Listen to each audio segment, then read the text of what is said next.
భారీగా ఐపీఎస్లను బదిలీ చేసింది ప్రభుత్వం. 20 మంది అధికారులకు స్థానచలనం కల్పించింది. డీజీపీగా రవిగుప్తనే కొనసాగిస్తూ ఉత్తర్వులు వెలువడ్డాయి. అంజనీ కుమార్ను రోడ్స్ సేఫ్టీ డీజీగా, సివి ఆనంద్ను ఏసీబీ డైరెక్టర్కు బదిలీ చేసింది.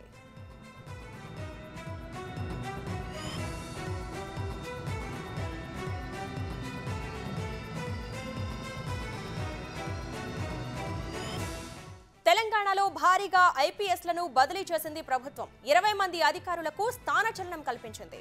డీజీపీగా రవిగుప్తనే కొనసాగిస్తూ ఉత్తర్వులు వెలువడ్డాయి. అంజనీ కుమార్ను రోడ్ సేఫ్టీ డీజీగా, సివి ఆనంద్ను ఏసీబీ డైరెక్టర్కు బదిలీ చేసింది.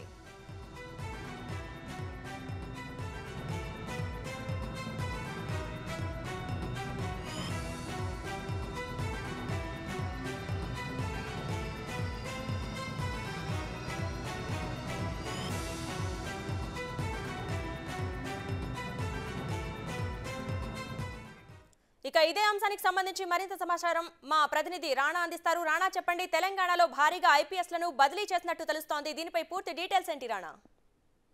ఇవాళ రాష్ట్ర ప్రభుత్వం సీనియర్ ఐపీఎస్ అధికారులను కూడా బదిలీ చేస్తూ వారికి కొంతమందికి పోస్టింగ్లు ఇచ్చారు, కొంతమందికి ట్రాన్స్ఫర్ చేస్తూ కూడా ఇవాళ జీవో రిలీజ్ చేసినటువంటి నేపథ్యం కనపడుతుంది.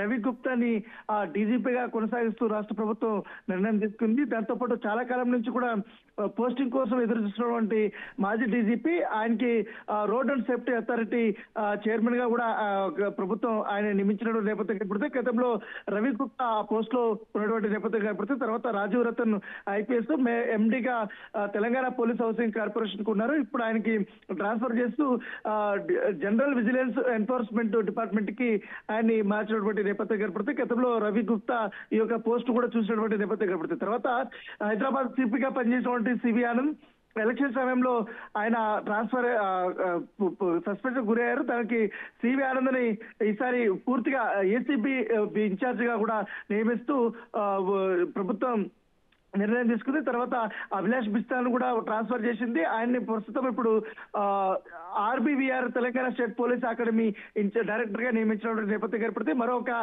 సీనియర్ ఐపీఎస్ అధికారిని సౌమ్య మిశ్రాని పూర్తిగా additional DGP personal and Telangana ఆమెని ట్రాన్స్ఫర్ చేస్తూ ఇవాళ జైళ్ల శాఖకి తరలించినటువంటి నేపథ్యం అయితే కనపడుతుంది. దాంతోపాటు శిఖా గోయల్ కూడా ఈసారి ట్రాన్స్ఫర్ చేస్తారు. ఆమె అడిషనల్ డీజీపీగా ఉమెన్ సేఫ్టీగా ఇన్ని రోజులు షీ టీమ్స్ భరోసాకి ఇన్ఛార్జ్ గా ఉన్నారు. ఇప్పుడు ఆమెని ట్రాన్స్ఫర్ చేస్తూ అడిషనల్ డీజీపీ అండ్ సిఐడిలోకి ఆమెని బదిలీ చేస్తూ ఇవాళ నిర్ణయం తీసుకున్న నేపథ్యం కనపడుతుంది. తర్వాత మహేష్ థ్యాంక్ యూ రాణా.